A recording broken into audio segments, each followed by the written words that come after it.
of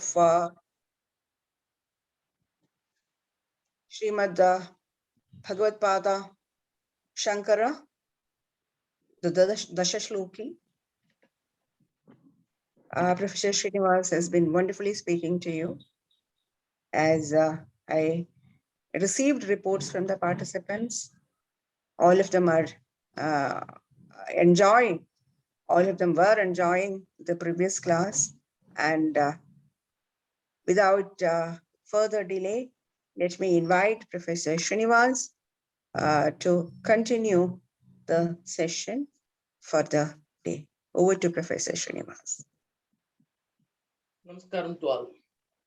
Om Yasya Prasadat Mokopi Vavaduko Bhijayate Bhashya Bhavagya Vikhyataha Sadgurum Pranamamyaham Panditanam Cha Rajanam Shastre Ratnakaropamam Balapurvam Gurum Vande Subramanyabhidam Muda Shruti Smriti Puranana Malayam Karunalayam Namami Bhagavatpada Shankaram Lokashankaram Sahana Bhavatu Sahanau Bhunatu Sahavidyam Karavavakai Tejasvinavadhi Tamastuma Vidvishavahai Om Shanti Shanti Shanti Om Na Bhumir na Toyam na Tejo na Vayuhu Nakham Nendriyam va na Tesham Samohaha Anekantikatvat Sushutyeka Siddhaha Tadeko Vasishtas Shivakke Valoham. This is the first verse which we have been seeing, and this particular verse deals with how the person, when we have to identify, when the Guru asked him, Kastom, who are you? How can I identify myself? Should I identify through the body? Should I identify myself through the Annamaya Kosa, Pranamaya Kosa, Manomaya Kosa, Vijnanamaya Kosa, Anandamaya Kosa? All these 5 kosas. I cannot identify myself through these 5 kosas. If I were to identify, the reason is very simple. Atma is eternal. Atma is eternal and Nitya. It is Nitya, Shuddha, Buddha, Mukta, Swabhava. In the Advaitic parlance, we speak of Atman as Nitya, Shuddha, Buddha, Mukta, Swabhava. The first is important, Nitya. It is eternal. And it is Shuddha, it is pure, untainted. So that being the case, if Atman were to be identified or recognized through any one of the Panchakosas, then what happens? The Panchakosa is not Nitya. Any one of the kosa is definitely not Nitya. Nitya, that is eternity, is another matter, but it becomes Anaikantikatvat, Vyabhichara. It is not available in all the states. One state, for example, when you take a particular state, say we recognize 3 states generally, Jagrat, Swapna, Sushupti. These 3 states are there, and anything, if Nitya, it should be available in all the 3 states. And if it is not available in all the three states, if it were to be available just in 1 or 2 states, then it ceases to be Atma. It can't be Atma, because Atma must be Anuvritta. The word Atma itself is referred to, that is, it comes from the root, Ata, that is when it is what is called interwoven in all the states. So it is without exception, it is interwoven in all the states, and such a thing alone can be Atma. And if it is available in just only 1 or 2 states, then that which is available in 1 or 2 states, it cannot be interpreted, Atman cannot be interpreted in terms of that particular object which is available in 1 or 2 states only. So that's why it is said Anaikantikatvat. So they can't be Atman. Na Bhumihi, na Tejaha, na Vayuhu. So now what happens? This word Na, the Na is predicated. So Atma cannot be all these things, or all these things cannot be Atma. In this particular way, that has been rejected. There is another interesting thing also we have to remember. See, we have said Na Bhumihi Atma, Atma na Bhumihi. It cannot be mutually, it cannot be said. We cannot say Atma is Bhumi or Bhumi is Atma. Charvaka people, generally Charvaka people are presented as what is called, say, taking all the 4 bhutas, Prithvi, Ap, Tejo, Vayu. These 4 bhutas, the conglomeration of these 4 bhutas or mixing up of these 4 bhutas, there incidentally the consciousness becomes a byproduct. So Chaitanya Visishtaha Kayaha Atma. From these four bhutas, the body is produced. The body comes from these four bhutas, and when the four bhutas get mixed up, and when the body becomes resultant, there the consciousness also becomes a resultant factor. And when the particular combination ceases to, then the consciousness is moved away, or consciousness is vanishes from it, and then that becomes a death. So mokshastu marana nanyate, it is their idea. So the presentation of the idea, the theories of other darshanikas are presented here. They are just touched here. But normally Charvaka people say that all the four bhutas together they constitute body and Atma. But here Acharya speaks of na bhumihi, na tej, na toyam, na tejo, na vayuhu. The four bhutas he speaks of separately, independently, individually. But I mean, we don't have so far the representation of the Charvaka people that is in the Sarvadarsana Sangraha, in some other books where the darsanas are summarized, or where the criticisms are made. There, the four bhutas are together presented as the body. How come Acharya is presenting individually? The commentators, they just say the concept of Sanghata, that is four bhutas, because the concept of Sanghata or conglomeration is not subscribed to by, and Sanyoga is not subscribed to by Charvaka. And if at all, if there is a Sanghata, there is no person who brings them together. There should be a what is called intelligent agent to bring all these things together, because they being Jada, they will not be able to act. So there should be a Samhanta, a person who is combining. That is generally other people call it God. So since he does not accept a God, since Samhanta is not there, will it be proper to reject it as a Sanghata? So Acharya thinks, will it be proper to reject it as a Sanghata? Hence Acharya is rejecting it as individually. But when we study Nyaya, so basically the Tarka Sangraha, we can understand this aspect as well. The द्रव्य गुण कर्म सामान्य विशेष समवाय भाव सप्त पदार्थ तत्र द्रव्याणि पृथिवी तेजो वायु आकाश काल दिगात्म मनांसी नवैव. There are 9 dravyas are presented. While presenting the first 4 dravyas, पृथिवी अप तेजो वायु गंधवती पृथ्वी सा द्विविधा नित्या नित्या च नित्या परमाणु रूपा नित्याकारी रूपा पुनस्त्रिविधा शरीर इंद्रिय विषय भेदात् शरीरम अस्मदादीनाम. As far as Prithvi is concerned, Shariram Asmadadina. When you go to up, there they say Shariram Varuna Loke. And when you go to Tejaha, Shariram Aditya Loke. And when you go to Vayu, Shariram Vayu Loke. So, in these 4 lokas, they speak of the Sharira. Sharira for the people there, or for the people, the agents in these 4 lokas. And in the Bhumi, that is the planet, on this earth, we have Parthiva Sharira. Hello? We have Parthiva Sharira, and then in other lokas we have Apya Sharira, Taijasa Sharira, and Vayavya Sharira. That is the Shariras which have got that particular element predominant, and they don't subscribe to Panchikarana. So it is just a simple mixing only. That is other contributing. As when the rain is there, in the red earth, the rain becomes red color. There is a contact with the red sand and then water. So the water becomes red color only, that much. Like that, there are contact with the bhutas and then the result is there. So even those shariras cannot be, because they are in what is called some divine world, etc. We cannot think them to be special, and they are also not special bodies. They are also as ordinary body as our body is. Hence, they cannot constitute Atma. Acharya is rejecting those view also, we can say.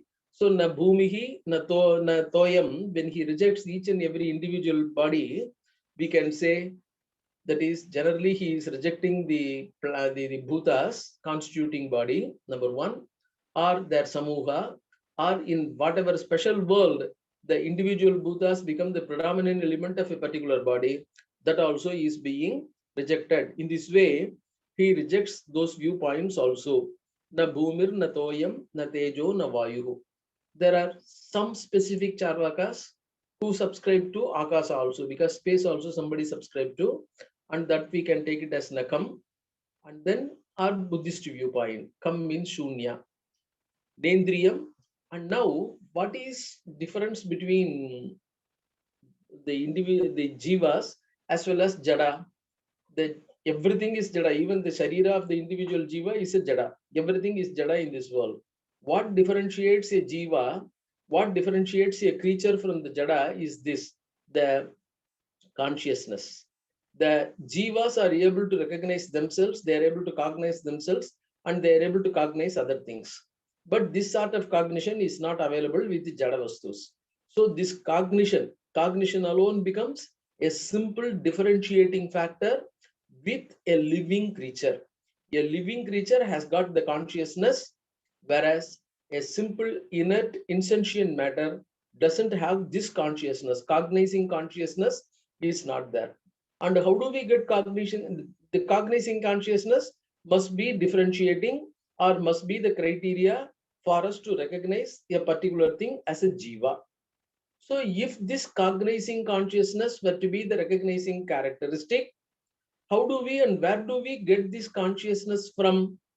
This cognizing consciousness we do get through our sense organs, because the knowledge about external things, knowledge about a stimuli, external stimuli, all these things come only through the sense organs. Say, for example, in other states where the sense organs don't work, we don't get any knowledge at all. So the knowledge, since the knowledge comes only through the sense organs, there are some people, some charvakas, who hold that sense organs must be the soul.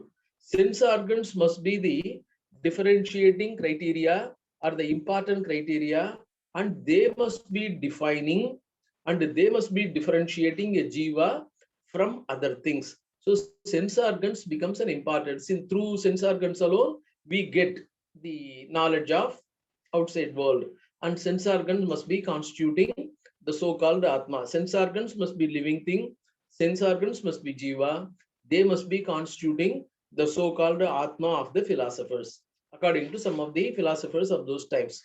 So sense organs becomes an important concept, or Atma. That's why you get what is called Indriyatmavada.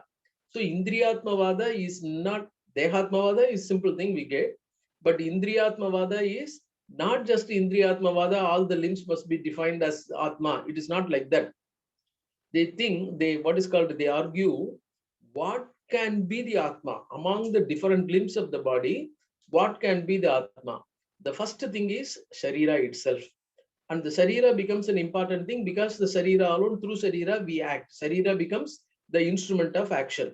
Since the Sharira is instrument of action, and we don't recognize or we don't have the knowledge of somebody apart from beyond body, body must be the Atman. So first knowledge. And second thing, since the knowledge comes, these people argue, the second group of people argue, even though body is an instrument, yet we don't get the knowledge directly from body. We get knowledge only through sense organs, and sense organs must be the cognizing agent. And in that way, if cognizing agent were to be the Atma, sense organs must be Atma. This is what they recognize in the next sense, Nendriyam. There is an argument. If we have to take sense organ, should we take sense organs independently and individually as Atma, or collectively? And of course, those arguments are not dealt with very elaborately here. Acharya has simply rejected Nendriyam Nava Tesham Samuhaha. Indriyam cannot be taken independently and individually, or the collection of all the 5 sense organs cannot be taken together to be Atma. Say, if the Atma, if sense organs were to be taken independently and individually, then there will be nearly 5 sense organs. So 5 Atmas must be recognized. Each and everybody, there should be 5. It will become Bahujiva Vada. Within body, we will be having, as there are parasites within body, so within the body itself, there will be 5 Atma. And if you accept collectively, all the 5 sense organs collectively constitute Atma.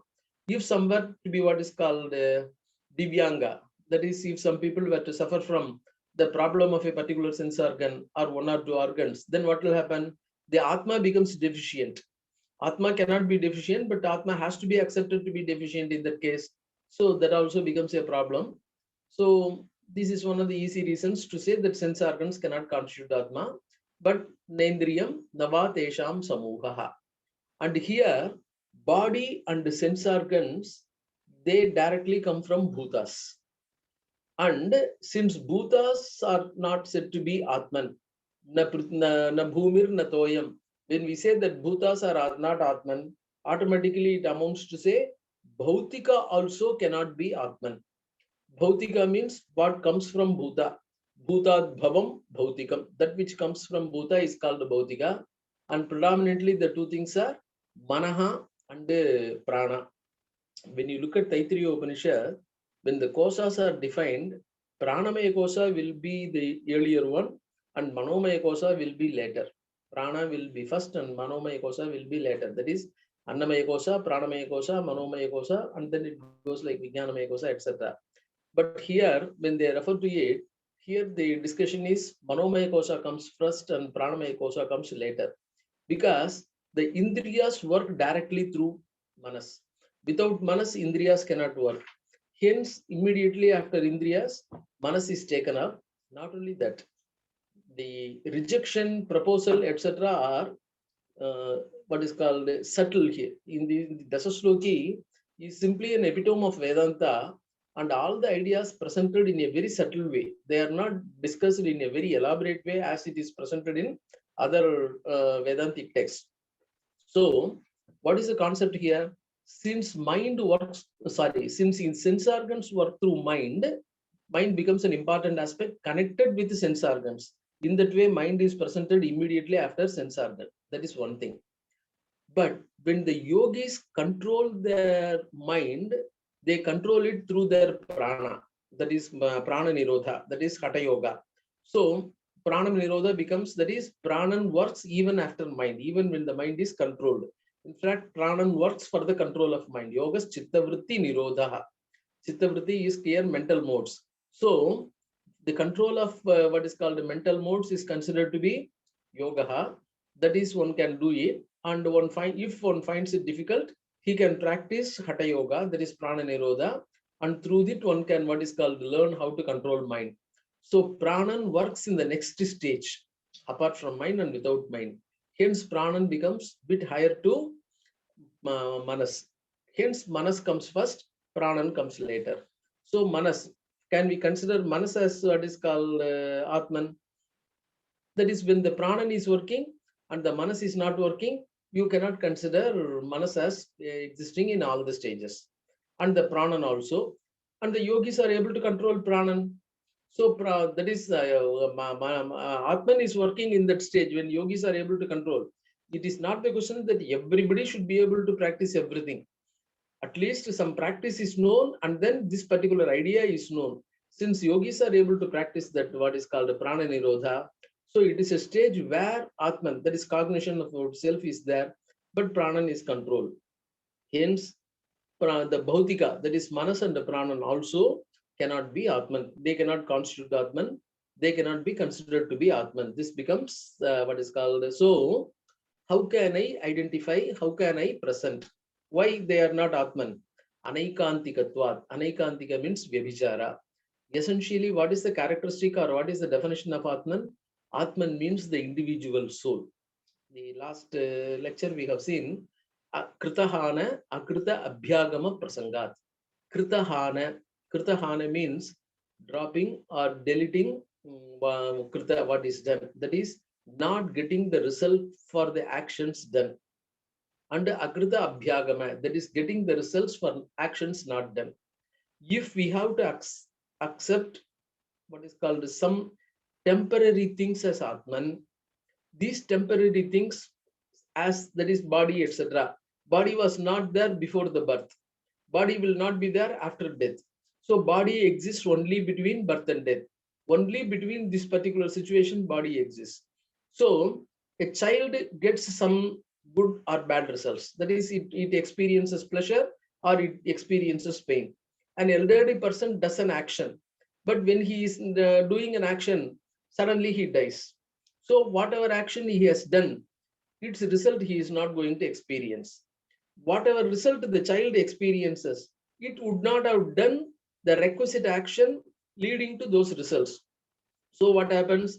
Experiencing the result without doing an action, and not experiencing the result for actions not done. This way there is a problem. Hence we have to accept Atman to be a continuous process. Atman to be a continuum, existing always, and body to be an adventitious factor. Only if we accept it like that, then alone the cause and effect theory with regard to actions and actions results can be explained. So this is what is explained in Yoga Sutra also. Jatyayur Bhogaha. In that sutra, this idea is presented. It is generally accepted by almost all the, excepting Charvaka, almost all the Sastrakaras, all the Darshanakaras have subscribed to this idea. So this being the case, now what happens? The Sharira, if the Sharira were to be taken as an Atman, since Sharira cannot be there, what happened? It cannot be, that is through Annamaya Kosa, we cannot identify the body. Anaikantikatvat. Anaikantikatvat means Anaikantika is fallacy. That is, we are trying, I mean, so Parvuto Vanniman Dhumavatvat we say, but when we say Parvuto Dhumavan Vannimatvat, there may be some instances for where Vanni will be there, but Dhuma will not be there. So fire is there, but smoke may not be the red hot iron ball. So fire is there, smoke is not there. That becomes an upadhi. That is becomes extra adventitious factor, and hence the what is called anumana cannot be proved. That suffers from the fallacy of what is called where the hetu is not there, but the sadhya is there. So hetu and sadhya should be invariably connected with each other. That's why hetu is sarvadesa adhikadesa vyapti. I mean, sadhya is adhikadesa vyapti, and hetu is considered to be nyuna desa vyapti. So hetu can be there invariably, it can be present wherever the sadhya is present. So now happened, if the sadhya were not to be present, that is defined as anaikantika savya vichara. The what is called nyaya terminology, savya vichara viruddha satpratipaksha, that sadharano savya vicharaha. That sadharana savya vichara is another name is what is called anaikantika. So in this way, this will not be present. That is, Atma should be present everywhere. This will not be present. Hence, this cannot be an Atma. Anaikantikatvat. Anaikantikatvat is also Vyavritti and Anuvritti, Vyabhichara. Anuvritti means existing in more places, more stages. Vyavritti means not existing in all the places, existing in a fewer places. This is what is presented as the Anuvritti and Vyavritti. And Vyabhichara means being present in some instances where it is not required to be present. So anaikantika is the fallacy. So since if you define Atman in terms of this particular kosa, Annamaya kosa, etc., that suffers Annamaya kosa and Pranamaya kosa. Pranamaya kosa also involves Indriyatma, because Indriyas work through Prana. Since Indriya, because say for example, they consider 6 characteristics. That is, we have generally Shadurmi. They define it as Shadurmi. The Shadurmis are for Sharira, Jara, Marana. Sharira suffers from all the old age and the old the disease resultant to old age, etc. All sorts of disease and things like that.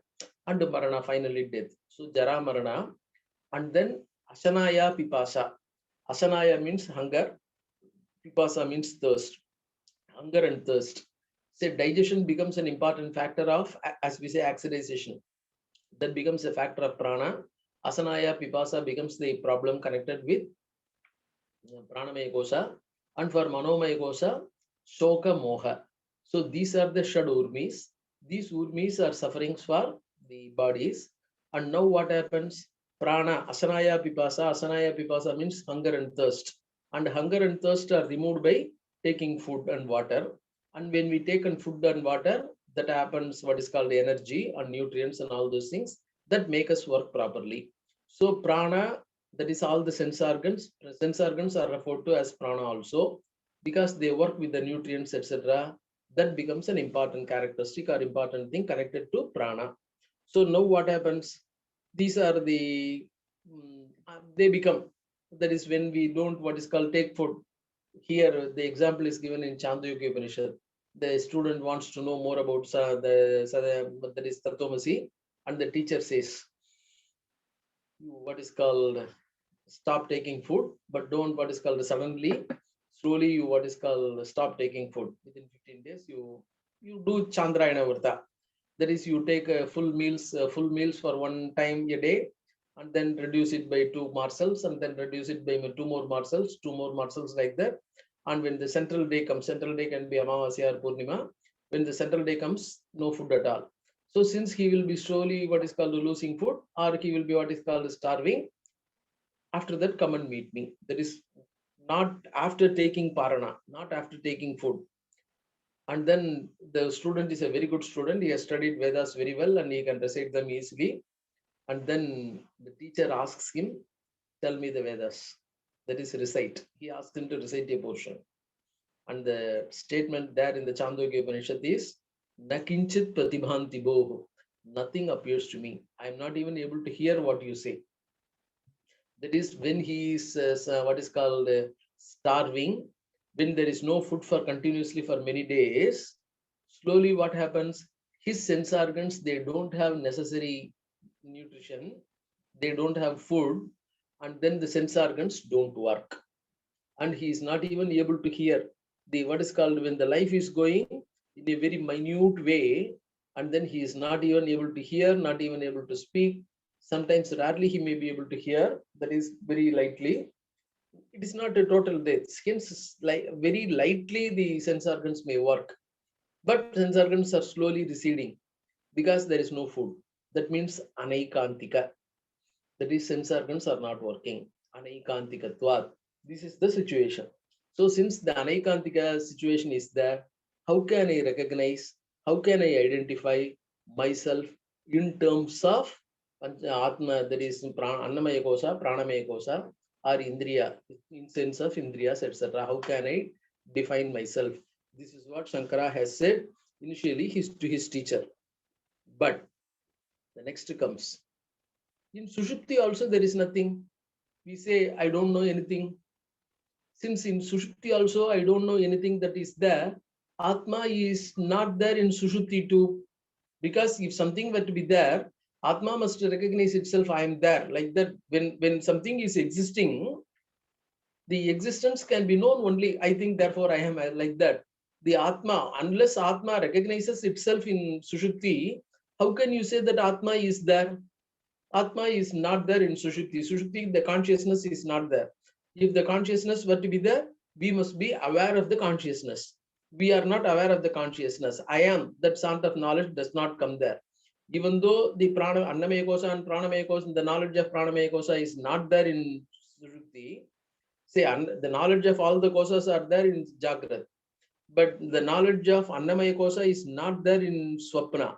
But the knowledge of both Annamaya Kosha and Pranamaya Kosha are not there in Sushupti. Manomaya Kosha also is not there in Sushupti. That being the case, there is no knowledge at all, absolutely. In fact, when we say, I don't know anything, when we say, I don't know anything, how can you say Atma is not there in Sushupti? Sorry, how can you say Atma is there in Sushupti? Atma is not there in Sushupti. So Atma also is Anaikantika. The Purvapakshi contents, Atma also is Anaikantika. Atma also is Vyabhicharita. So the kosas may be Vyabhicharita, but Atma too is Vyabhicharita. So how can there be Atma? Atma is not there. This is what the contention is. For that, Shankara says, it is not so. Atma is not Vyabhicharita. Because if you were to say Atma is Vyabhicharita, how can you say that Atma is Vyabhicharita? Atma is not there, you are saying. Remember, Atma is not there. When you have to say Atma is not there, there should be a Sakshi. Without a Sakshi, you cannot say Atma is not there. There should be a proof. There should be some proof, or there should be some Sakshi, or there should be some knowledge that Atma is not there. The non-knowledge or non-awareness is not simply proving the non-existence. Non-awareness proves What is not aware of something is aware.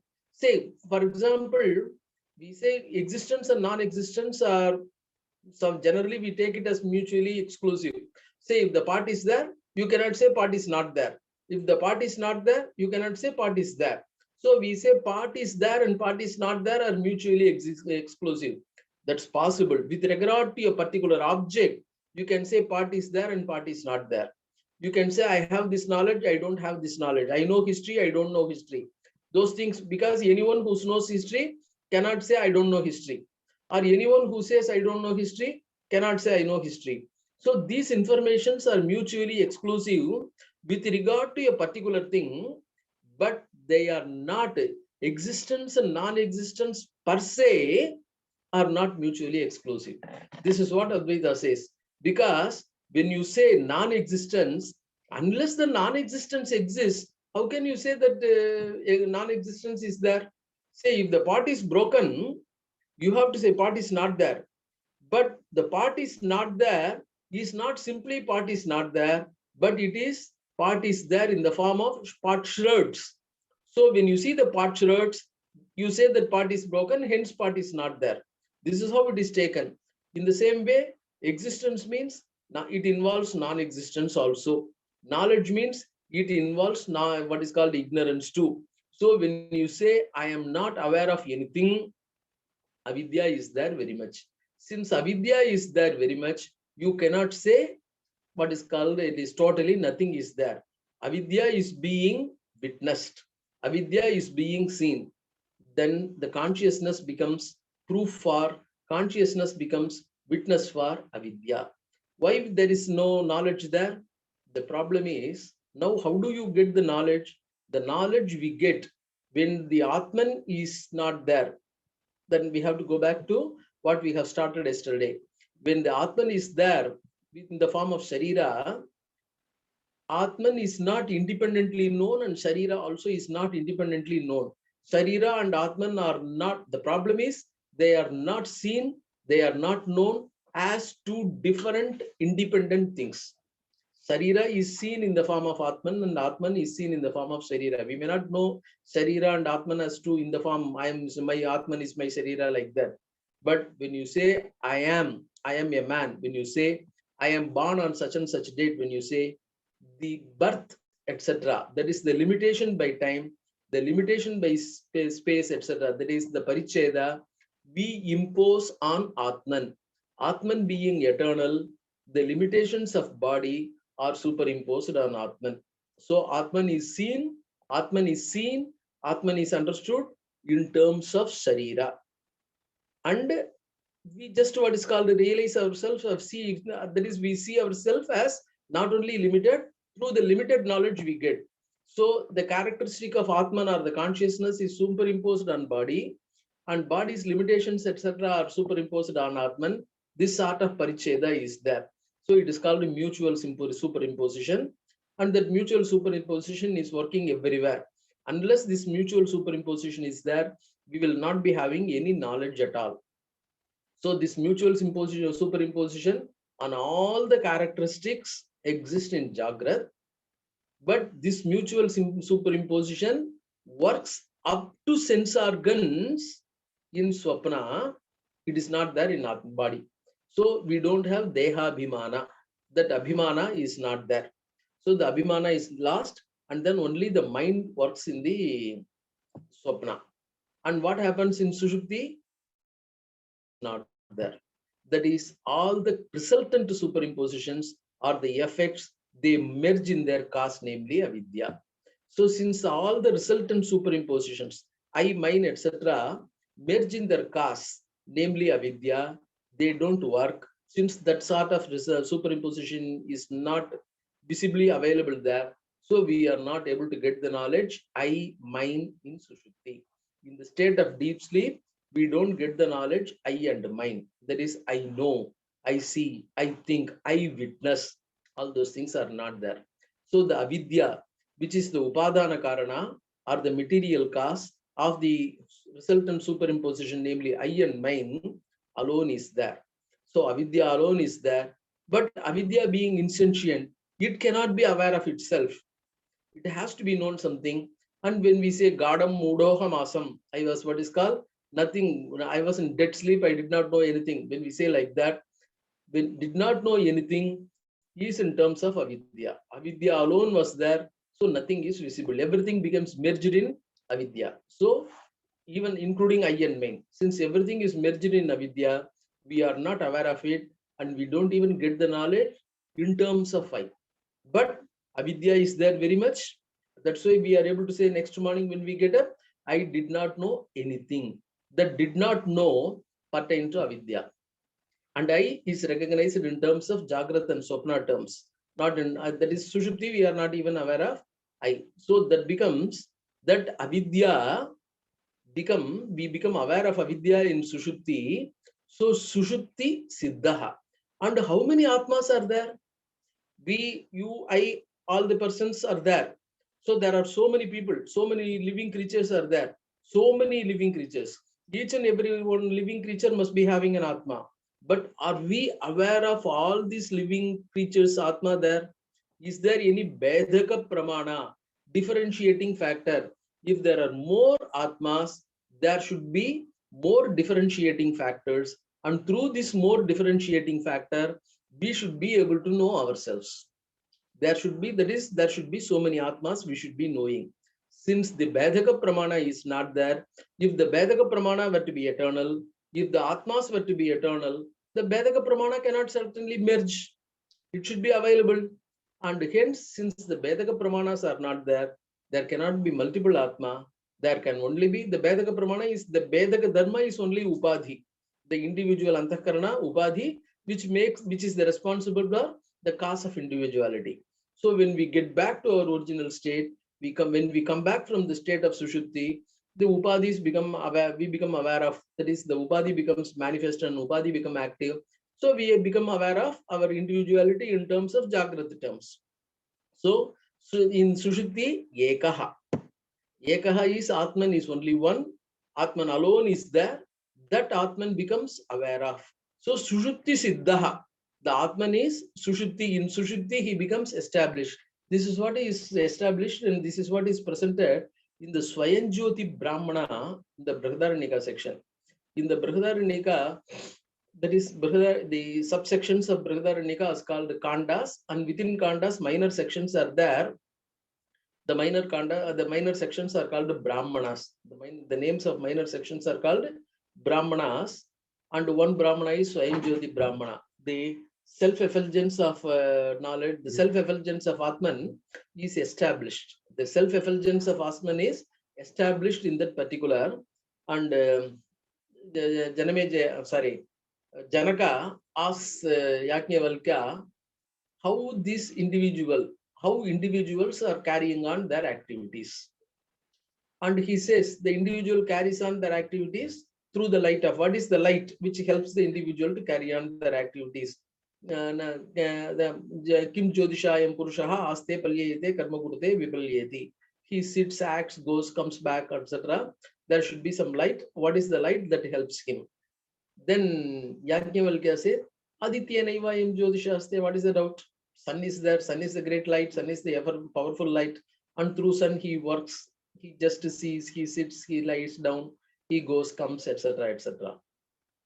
Janaka, definitely Janaka's doubt is something different. How is it possible? But he cannot directly question. When Yajnavalkya says so, okay, Yajnavalkya, what happens when the sun is not there? That is in the night. Then Chandrama Saivayam Jyotishaste Palyate Karma Kurute Vipalyate. Janaka asks, okay, what happens when the sun is not there? That is during Krishna Paksha, that is the dark fortnight. He says that is Nakshatrayana Vayam Jyotishaste Palyate Karma Kurte Vipalyate. That is the stars are there. Stars help him in those days where there is no electric light and all the other lights. So in a rainy day, that is a dark fortnight, it's a rainy day. In a rainy day, it is very cloudy, so stars also will not be visible. There won't be any light. Vidyutayvayam Jyotishaste Palyate, there is lightning will be there. Through lightning, he will be able to recognize. And then he says, okay, even the lightning is not there. It is a pitch darkness. That is on the day of what is called Amavasya. It is not a cloudy day. It is just a cloudy day. There is no lightning. All the lights have gone out. Nothing is there. Then he says, Vachayvayam Jyotishaste Palyate Karma Kurte Vipalyati. There is, we may be walking in the village road, and in the village road, what is called, it is a regular road we are going through regularly. A stray dog may be lying somewhere, and when we are walking, through our walking sound or through our smell, the dog may be able to recognize, and suddenly it lifts its head and then barks, and then it lies down. It does not mean the dog is threatening us or coming after us. It says, I am lying down here, and you just go carefully. Perhaps if you fall down, you may break your leg. So the sound gives us the idea where something is there. So the sense organs are able to, through their sense organs, we are able to know. Then where the sense organ Santayam Vachi, he says, when the sense organs also have quietened down, that is when we are sleeping. The question is, we see dreams, and the dreams are within, it happens within ourselves. And when we see the dreams, there is no external light at all. External light can't be there, no external light. When there is no external light at all, when we see things, what is the light through which we know ourselves, through which we are able to see those things? How do we see those things? There Yajnavalkya finally were forced to say, Atmanayvayam Jyotishaste Palyate Karma Kurti. That is, the light of Atman is there, and he completes the argument. Hello? Hello? Any disturbance here?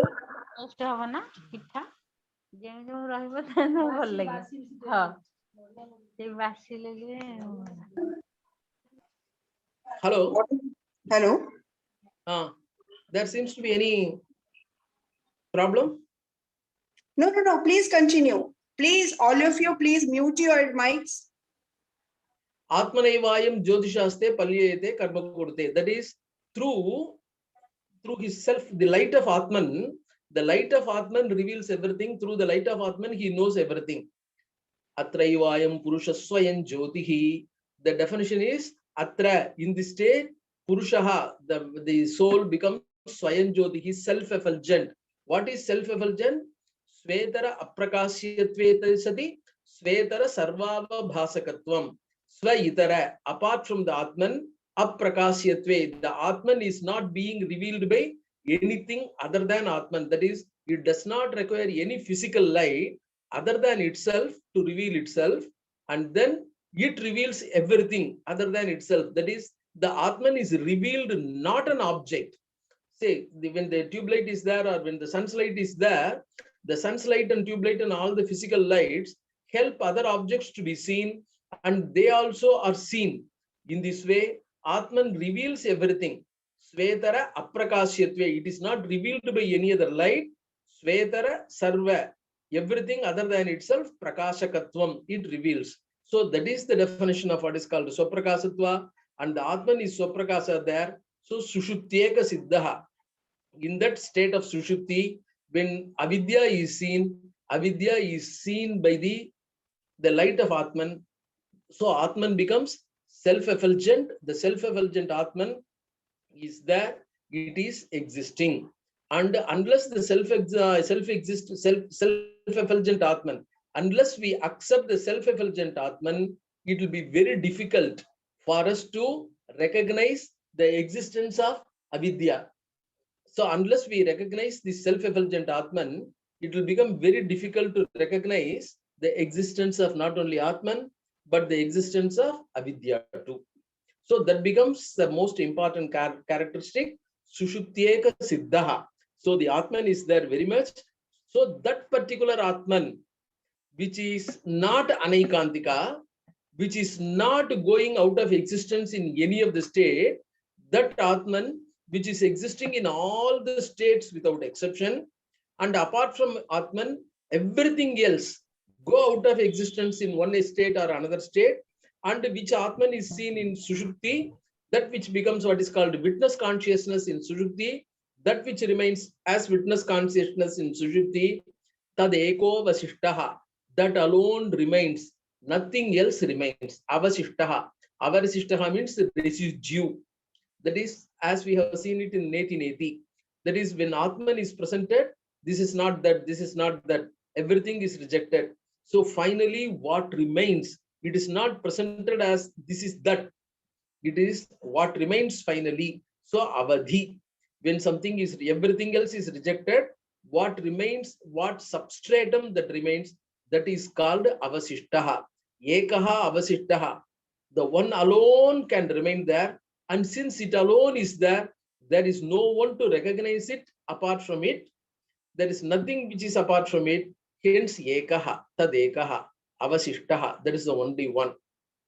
That's why Advaita is, when we say, generally some of the questions is pushed. If you say Advaita, not Dvaita, the second, without second.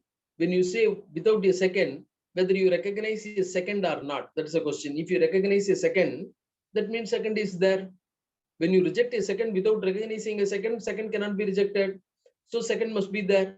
If the second is there, how can you say second is not there? Say, for example, the famous question. There are Dravya Guna Karma Samanya Visesh Samvaya Bhava Sapta Padarthaha. So Sapta Padarthaha is reject the question, the Purvakshin question. Sapta Padartha, how do you say Sapta Padarthaha? Without recognizing a second eighth, how can you say Sapta?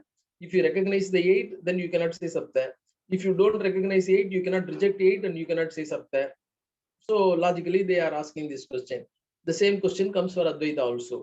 But Advaita is not interpreted as without a second. Even though we say one without a second, actually, the technically how Advaita is presented, Dvidha Yitam, that which is differentiated. When the rope is there, rope is differentiated into snake. There is no snake apart from the rope. It is not that snake is sitting on the rope and we are seeing a second snake on the rope. It is not that we are seeing a rope and snake. There are two objects. And then the snake is slithering away. We are seeing rope alone. It is not like that. We see rope as snake. So it is rope getting differentiated into snake. And rope getting differentiated differentiated itself into the existence of non-existing snake. So dvidha yitam dvitam. It is that which is differentiated into duality. So dvitasya bhavaha dvaitam. So the duality, the nature of being dual. And na vidyate dvaitam yasmin, on which adhikarana the duality does not exist. So it is an adhikarana which does not admit of duality, where the duality is seen illusorily. So in this way, it is adhikarana. So tadekaha. Tadekaha means it is only one, avashishtaha. And because it is not anaikantika, that is, it is not going out of existence, it is eternal, it is always existing, it can only what we call the Shivaha.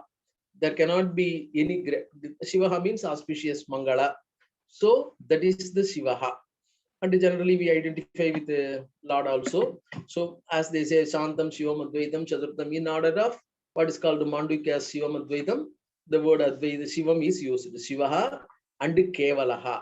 Kevalaha means without any characteristic, alone, that alone. So that alone, that I am. So how can I say in any other way? Since I am to be that Atman, how can I identify myself? How can I recognize myself in any other way? This is what is being presented in the first verse by Shankara. He just says, I cannot recognize myself. I cannot identify myself in terms of physical characteristics, in terms of physical features, in terms of my body. That's the most important thing. So that becomes an important aspect. But Shankara himself says elsewhere, Charvaka is the first person to present that you are not the, that is, all the people have been recognizing somebody apart from physical features. Say, when you look into fairy tales, in the fairy tales you find, where is your life? The demon cannot be killed at all. How many times a demon get what is called being cut, he will just come alive. Then what is called in a secret way, stealthily they will find out the demon's life is there after the 7 seas and after the 7 oceans and after 7 mountains, etc., etc. There may be a last mountain. In that mountain, there may be a tree. In the tree, there may be a hole. There may be a parrot. Within the parrot's life, his life will be there. That means we are recognizing life not within the body, outside the body. So it may be a story, but these stories give us an idea that body is existing outside the body. That is one thing. And Bana says in the Kadambari as well as in Harshacharita, that is Uparate Tatare, Uparate Pitari, Matari, Bhartari, etc. That is, we are not able to stand if a close relative passes away. Sometimes people commit what is called suicide and all those things. They think Bahif Prana Iva Paraha. They think outside people as our own life, and we cannot exist as if without them, like that. So instead of consisting in ourselves as an individual, we become part and parcel of, as if twins connected to them. And when those people die, these people also abandon their life. Those things are foolish. Those things should not be there. That is not correct. At least your body, your life, etc. is confined to your body only. That was taught first time by Charvaka. That's why Charvaka is recognized not as someone what is called despised, because he is speaking pure materialism. He is speaking pure body soul concept and all those things. Prathamohi Guruhu Charvakaha. Charvakaha is our first teacher who taught us that at least your body is you. All along before Charvaka, we have been considered ourselves as something existing outside. Our body is mere instrument in the hands of something else. But all those things are not there. You are the master of yourself. He taught us, recognize you are the master of yourself. Don't subjugate to some other external authorities, and don't be a slave to anything else. You ascertain yourself. He taught us that particular idea, the right, the duty, all those things he taught us. Hence, our Shastras too recognize. He taught us that particular thing. Having been taught by that particular thing by him, whatever respect is due, that also is given to him. That's why they say, Prathamohi Guruhu Charvakaha. Okay. So that's become one thing, but that cannot be carried on just because he taught that. That cannot be carried on throughout always. That cannot be a final. That is the first step. We have to say, when we have to get a knowledge, we have to take a first step. And after the first step, we cannot what is called get stuck there. We cannot stagnate. We have to proceed further. So Shankara says, yes, it is a first step. Sarira is our soul. That's the first step. But that's not the soul. We have to understand that Sarira cannot be the soul always, because it is Anaikantika. Soul should not be Anaikantika. It is Anaikantika. There is a state where soul is what is called the divine soul alone. We will be able to recognize. We have to go to that state. From that state, we have to recognize ourselves. So from there, we have to proceed further. So now what happens? This particular idea is proceed further, but people will not allow so easily to proceed to the next step. Every step will be having, there will be so many people, we will be coming forward, who will be coming forward to throw this spanner. So, na bhumir, na toyam, na tejo, na vayuhu. Bhumihi is the subject, Atma is the predicate. So, bhumihi na Atma. I am not bhumi. And it can be reversed also, vice versa. Aham na bhumihi. I am not earth. So, the mutual superimposition. You cannot identify yourself in terms of body, and body cannot be identified in terms of Atman. Body cannot be seen in terms of Atman, and Atman cannot be seen in terms of body. Na toyam. These are the body is consisting of Panchikarana, the Panchabhuta. So individually he is presenting. Na toyam, na tejaha. Toyam na Atma, Atma na toyam. Na tejaha. Tejaha na Atma, Atma na tejaha. Na vayuhu. Vayuhu na Atma, Atma na vayuhu. Like that. Na kham. It is not Akasha or it is not Shunya. If it were to be Shunya, then this knowledge itself will not be there. There won't be any witness at all. So, and nothing can come out of nothing. So, na bhavat bhava janma kvachitapi katitam. Nothing can come out of abhava. There should be some existing positive aspect. Nendriyam. So, the sense organs too are not Atma. Nava tesham samuhaha. Samuhaha means conglomerate. That is group. So, their agglutination or their group or conglomeration. Tesham of Indriyas or of all these things. Nah. So, because when we say Indriyam and Samuhaha, it refers to Bhuta, as we say, reading in between line. So, here they have presented Bhuta and Indriya is Bhautika. And since Indriya is Bhautika, mind also, Manaha Sarva Vyavahara Hetuhu Indriyam Manaha. Nayayika says Manaha Indriyam. Some people say Manaha is not Indriyam, something like that. But sometimes Manaha is included in the Indriya group also. So in order to reject Manaha, with this Indriya, we can include that Manaha also. So na Indriyam Manaha. So na Tesham Samoha, na Indriyam, na Tesham Samoha.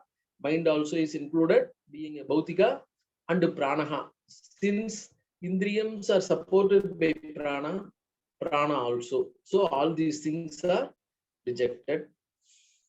Anaikantikatvat, and this also involves the other, that is when you say mind is not, the Sankhya view, Bhata view, all those views also, they also happen to be presenting the Atman as their Atman also come within this particular kosas only.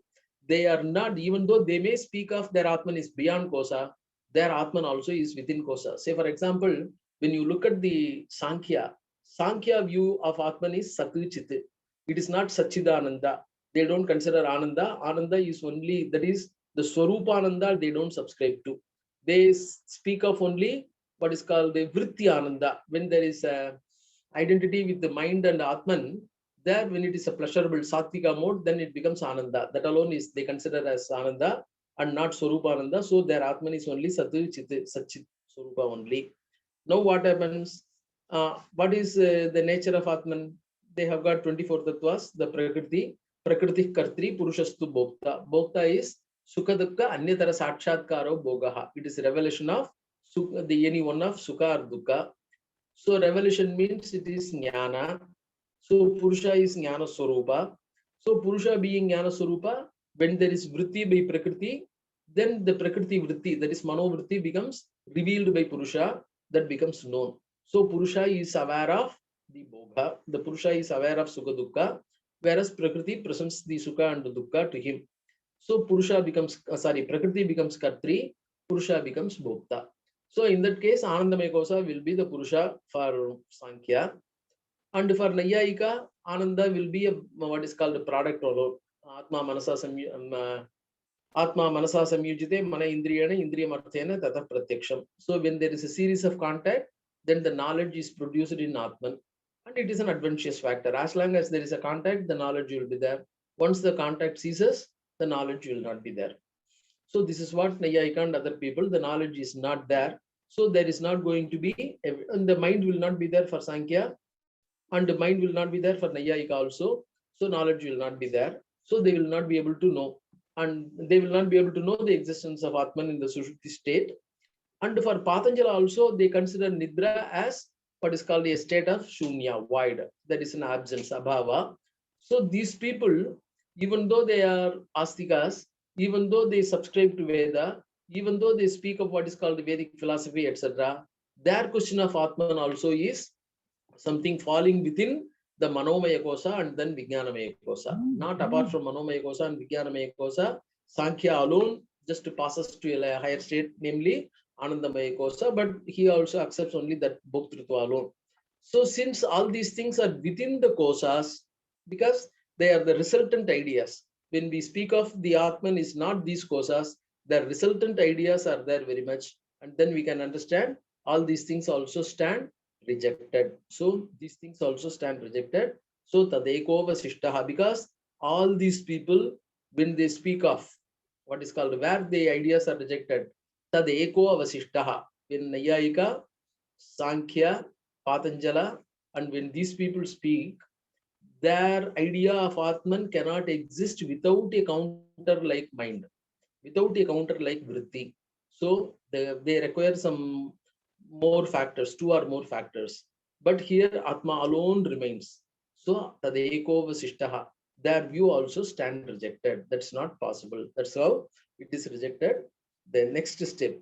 For example, we will be next, what we will be taking. Generally, when we say logically, when we reject, people come with the doctrines. They quote doctrines, they quote what is called rules and positions and things like that, and they try to reject it on this ground. So now what happens? Na varna sramachara dharma, name dharana dhyana yoga dayopi, anatmasrayaham mamadhyasa hanat. It is one single compound. Anatma Shrayaham Mama Aham Mama Adhyasa. It is not Anatma Shrayaham. Anatma Shrayaham Mama Adhyasahana Tadeko Vasishta Shiva Kevaloham. Now, say for example, now they quote Veda. Veda is Shankara has accepted Vedika. Shankara is an accepted Vedika philosopher, and his philosophy also is one of the Shad Darsanas, that is Vedanta Darsana. Essentially, it is say, for example, it is beautifully presented by Vatsyayana. When the Shad Darsanas are presented, the Shad Darsanas are presented in some unity. Nyaya Vaiseshika, Sankhya Yoga, Mimamsa, Purvottara Mimamsa, it is presented. And what happens, the term used is Samana Tantra. That is, the systems are presented in pairs. It's not all 6 systems, Nyaya, Vaiseshika, Sankhya, Yoga, Mimamsa, Uttara Mimamsa, like that. They are presented Samana Tantra. Samana Tantra means Sankhya and Nyaya and Vaiseshika, they become a pair. Sister systems, we say sister systems. Sankhya and Yoga are sister systems. Purva Mimamsa and Uttara Mimamsa are sister systems. They have got more things in common. If some concepts are not, we are not able to understand in Nyaya or vice versa, Vaiseshika, we can use the other system, try to understand it. If there is some missing concept, we can fill it up with the concept available in the other system. One presents the methodology and the other presents the metaphysics. So if the Nyaya gives us the Anumana methodology, that is Vyapti and all those things, Vaiseshika presents the chemistry and physics, the Prameya. In the same way, Sankhya and Yoga.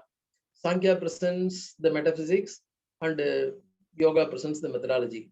The Purva Mimamsa and Uttara Mimamsa, in the external structure, both of them are similar, not only external structure. When you take Advaita, Vyavahare Bhattavayaha, for all practical philosophy, we can follow the Bhatta Mimamsas, the metaphysics and the epistemology. So they follow, they form the external structure of Advaita philosophy. There is no difference at all. And now what happens in the Purva Mimamsa system, essentially it becomes all the people, everybody, that is all the 6 systems, traditional systems, they accept all the rituals. They become essentially important because Swarga can be obtained only by these rituals. So, na Varnaha, but what happens, Shankara? If, say for example, if a person were to go to heavens and all those things, he has to perform the rituals. Jo yajeta swarga kamaha.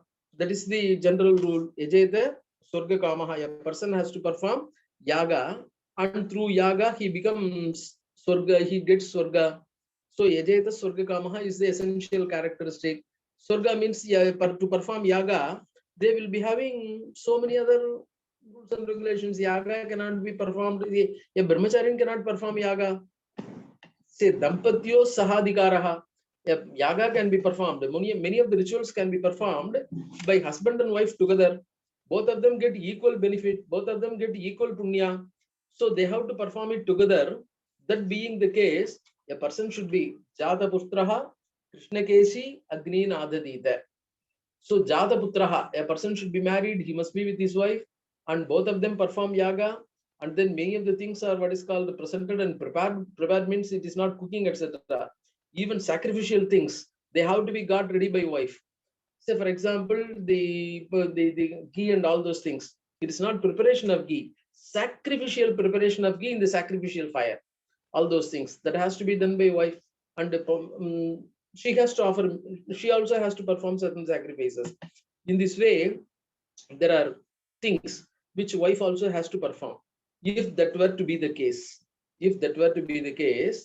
and how can it happen without recognition of body, without association with body? If Vedic, if Swarga is eternal, unless Swarga is eternal, because Veda itself says, Apama Somam Amrita Abhuma. We had a Soma drought and we became eternal. That is, anyone who performs Somayaga and partakes the Soma there, he becomes eternal, he attains eternity. Akshayam Havai Chaturmasi Yajanaha Sukritam Bhavati. The merit of what is called the person who performs Chaturmasya is eternal, indestructible.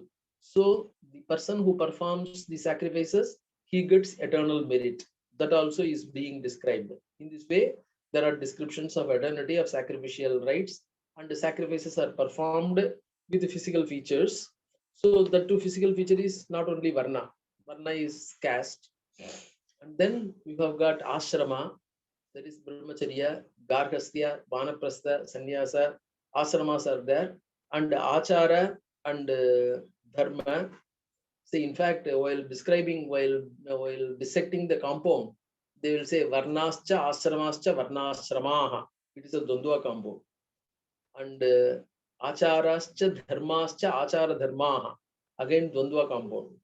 Then Varnashramanam Achara Dharmaha. That will be genitive Tatpurusha. That is Achara and Dharma of Varna and Ashrama. Achara and Dharma can be taken independently and individually for all the people in general also. But they will be pertaining to Varnasrama also. So we have to follow, say for example, the Apastamba designs in Dharma Sutra, that he says, what is Dharma and what is Adharma? He says, a nice explanation gives. Dahi Dharma Dharmo Ake Akase Charataha Avam Swaha iti. That is, Dharma and Adharma are not flying in the heaven saying, I am Dharma, I am Adharma. Yam Janaha Prasamsanti sa Dharmaha. Yam Garganti sa Adharmaha. What is being praised by people in general, by all the what is called known people or high-souled people, or respectable people, or people who are held in high respect in society, what those people praise, what those people accept, that is Dharma. What they decry, that is Adharma. So Dharma and Adharma, Achara, this concept of Achara is defined by what is called, explained in the later section, that is in the Uttara section in the Vishnu Sahasranama also. Sarvagamanam Achara Pratamam Parikalpate Achara Prabhu Dharmaha Dharmasya Prabhurachitaha. Dharmasya Prabhurachitaha, let it be. But what is the law? Law cannot be suddenly someone does not write law and says, declares, proclaims, this is law. What is there in society as acceptable practice? What is there in society as acceptable practice? When the practices becomes multiplying, when there is a problem of what is called the contradiction between a few practices, when the people also become more to remember all the practices and use all of them, and when they find some practices more convenient, some more useful, and some not convenient, and as such not followable, then what happens? For the sake of law and order in the society, for the sake of peace in society, the practices have to be written down. They have to be codified. So, Achara Prabhu Dharmaha. Dharma is defined in Mimamsa as what is called Vedic injunctions. So, the injunctions are enunciated, developed from Achara. That is, the practices give rise to written rules and regulations. So, Varna, Asrama, Achara, Dharma, all these things are regularly there. And when everything becomes written down, and some of the practices, accepted practices, and when they are not written down, they remain just as practices, Achara. But everything else written down, they become written law and written rule. So in this way, Achara also is there very much, and our life is codified by this Achara and Dharma. Remember, Achara and Dharma define what is law and order. Unless we follow law and order, there won't be peace in society, and they codify. So they become essential. They become very basic, they become very important. So we have to accept what is Varna and what is Achara and what is Dharma. And generally, depending on what is called Achara and Dharma, in those days, they have defined it, and they have described it, and they have detailed it based on Varna and Asrama. Depending on that is also, even there are the reform movements, etc., also have questioned it. So there will be always that sort of things will be there. What is called how to accept, how much to accept, what to change, what is good, bad, etc. These things will be generally there. So Varna and Asrama, they become essential characteristic. If Varna, Asrama, Achara, and Dharma, all these things become what is called, they define the codifications of our life. And what will happen if we don't follow them generally? That is the essential question raised by the traditional, what is called the people, conservative people, or people who follow these lines. So they question this particular, that is now, if you look at it in a different angle, they question Shankara that you cannot what is called produce the concept of Advaita, and you cannot say Sharira and Atma, the identification of Sharira and Atma is Adhyasta. Sharira and Atma is superimposition, so it cannot be what is called, it is not eternal, it is adventitious. That will, you cannot say, saying eternal, saying adventitial will disturb the dharma which we have followed, the achara which we have followed all along. That will given a problem. So that cannot be followed. This is what those people have questioned it. But Shankara says, yes, you follow it. There is no doubt about it. You, because you like it, you accept it, you subscribe to it. So all those things can be followed. But the problem is, can you say that it is eternal? They have to be followed in all situations. They have to be accepted in all situations. Do they, what is called, have they to be accepted eternity? If there is another problem, if there is a different situation where different rules and regulations are required, what will be the question of these things? Today we accept it, today we follow it. Their light is only that much. Tomorrow, if you don't accept it, some new rules will come into existence. So if such things can change so easily, how can you say they are eternal? They have got eternal values, or they have to be followed eternal? So the question, what they say is, Ashtavarsham Brahmanam Upanayita. It is one of the question. Ashtavarsham Brahmanam Upanayita statement. That is, a Brahmin has to be initiated at the age of 8. How to define 8? Garbhashtami. It is the 8 is calculated from Garbha. That is the 7th year. At the age of 7, a person has to be initiated. Now, this initiation is an essential characteristic because only after initiation Vedas can be studied and he will be able to follow sacrifice, etc. And he will be able to perform later when he becomes fit and qualified to perform it. So these characteristics, these definitions, these prescriptions, these rules and regulations are based on what is called Sharira, body. So that being the case, if Veda defines body as an essential characteristic, how can you say that body being identified as I as superimposition? So body cannot be simply defined as superimposition. That should be more than that. This is first important point. That is with regard to rituals. Say we have got 3 important yogas enunciated in Advaita. All the questions are presented from Advaitic standpoint. Advaita, later Advaita presents Karma Yoga, Upasana or Bhakti Yoga, and then Jnana Yoga. 3 yogas are, we will call it generally 4, but we can call it 4 also. That is 3, because the Upasana, Bhakti, etc. can be combined together. So Karma Yoga, physical actions and rituals, and Bhakti, Upasana, meditation, and Jnana Yoga, pure knowledge. So 3 are there. On the basis of the 3, the Purvapakshan tries to counter Shankara. If you accept the adhyasa and the superimposition as the essential characteristic, these 3 will have a problem. You will not be able to define Sharira as the essential characteristic as an important part, and then the karma you will not be able to perform. All the karma will become meaningless because they are all illusory. When body is illusory, karma also will become illusory. Once karma is illusory, who will perform? That means you are saying, remember, when karma is illusory, what is the meaning? Karma is prescribed by Veda. Among all the pramanas, Veda is the most important pramana according to you. For Vedantin, for Mimamsa, for Nyaya Vaiseshika, Mimamsa becomes Anumana.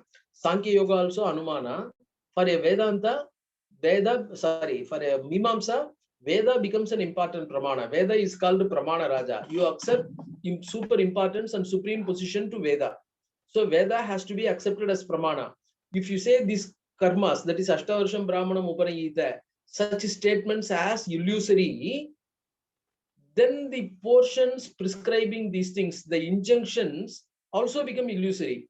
If the injunctions become illusory, then Veda become invalid. If Veda is giving illusory injunctions, how can you accept Veda? Veda becomes invalid. If Veda were to be invalid, your position, that is yesterday we have started with this contention.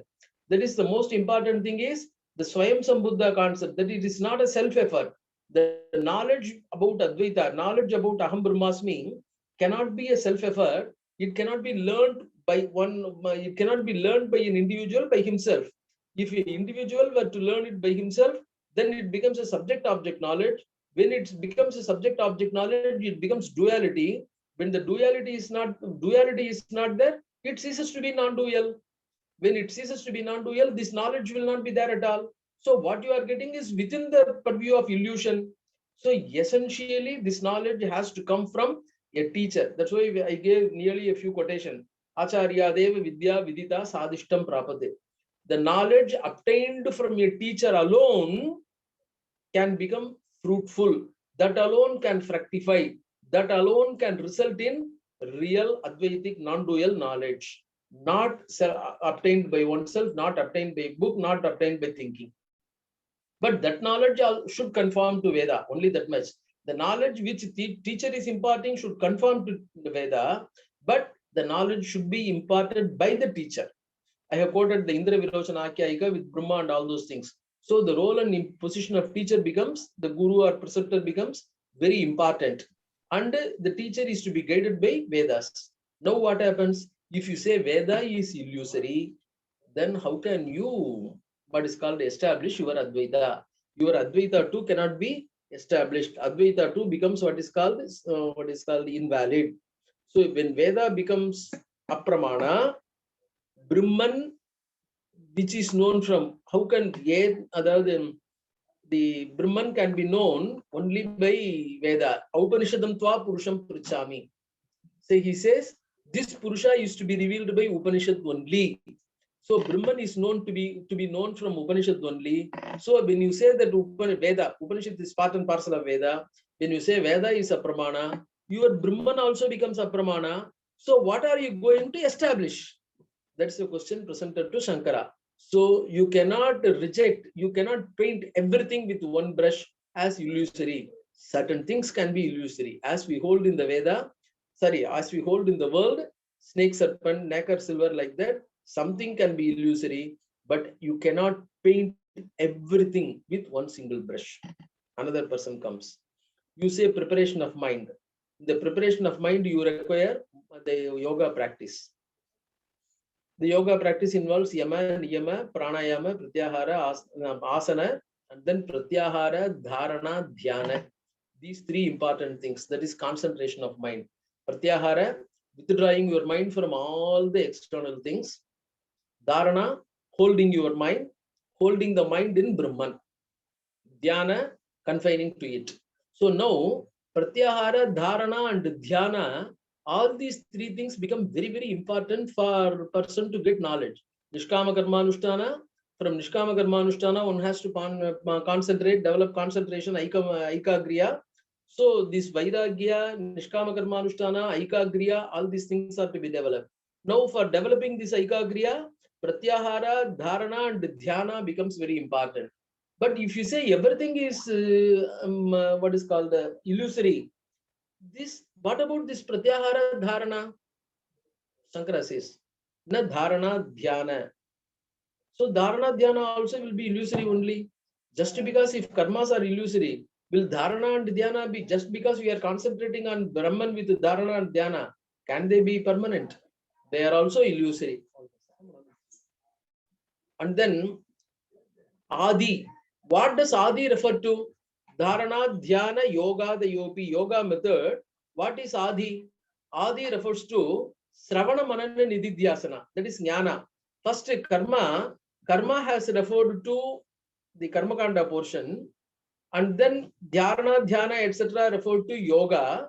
And Adi refers to, next step is Sravana, Manana, Nididhyasana. We have to go to a teacher, study Upanishads to know what is called the Brahman. So that Sravana is there. And then we have to get a clear-cut idea about that. That is Manana. And the next step is Nididhyasana. So Dharana, Dhyana, and then Sravana, Manana, Nididhyasana. All these things, they too are, what happened? Not permanent. They too are adhyastha only. Why? Anatmashrayaham mamadhyasa hanat. Because all these things, when you perform karma, the karma has to be, what is called attached to body. Through a body alone we can perform. Dharana, dhyana also through mind. Sravana Manana Nidhyasana also through mind.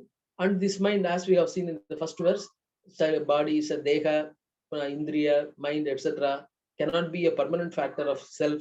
They have to be an adventitious factor, and they are anaikantika. And not only anaikantika, they are anatmashraya.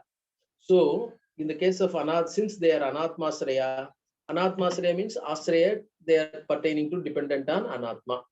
Since all these things are anatma, aham mama, that aham mama adhyasa comes from anatmashraya and adhyasa hana. When we just graduate, when we get the knowledge, when we get Brahma Sakshatkara, in the case of Brahma Sakshatkara, the adhyasa will go away.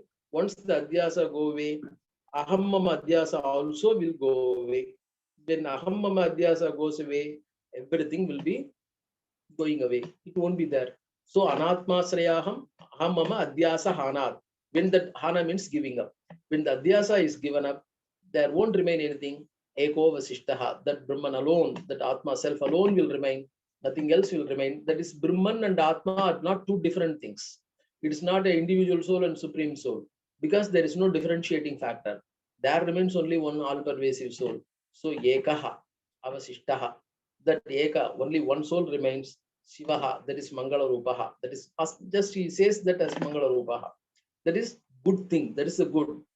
Because when we get that, there is no pain, no suffering, nothing else. So that being the good thing, Tadeko Vasishta Shiva Kvevaloham. That only undifferentiated, that self is mine. That's how Shankaracharya identified himself to his teacher, Govinda Bhagavad Pada. So it is Mano Nivritti. Through Mano Nivritti, this particular thing has been established. And then next comes an important factor. This is emotional factor. So far, they have presented, first they have presented worldly things. What is good, what is bad. I mean, generally how it should be like that. The next they have taken up the Vedic. You are subscribing to Veda. Through Veda alone, you get everything. Without Veda, nothing is possible. You just swear by Veda. You say that your Brahman also comes from Veda. Brahman is the result of Veda. Without Veda, Brahman cannot be known. So much of importance of Veda is there, but that Veda also you reject. That is what? Next question.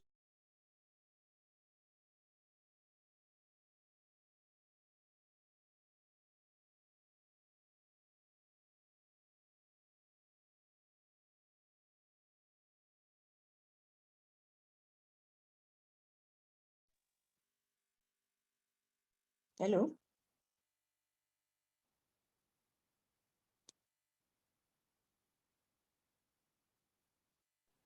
Hello.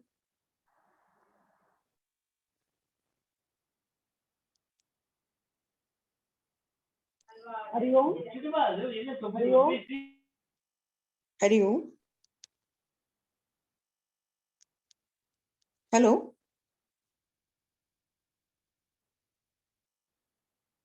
Yeah, there seems to be some connectivity problem with Professor Srinivas.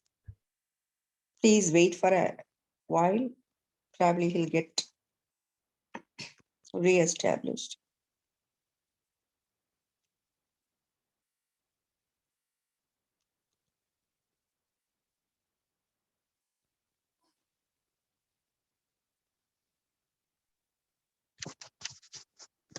Recording. Hello, sir. Sorry. Hello, Professor Srinivas.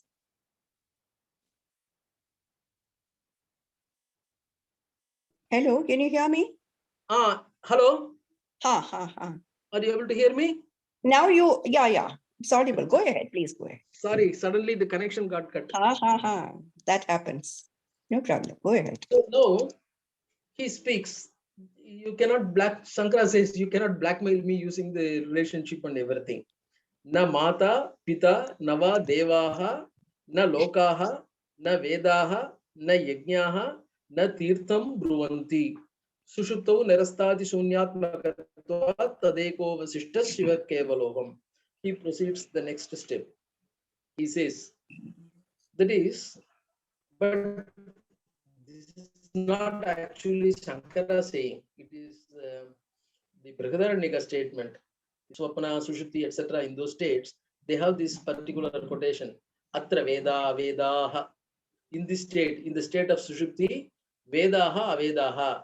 Vedas cease to be Vedas. That is, we are not aware of Vedas. What is the state of deep sleep?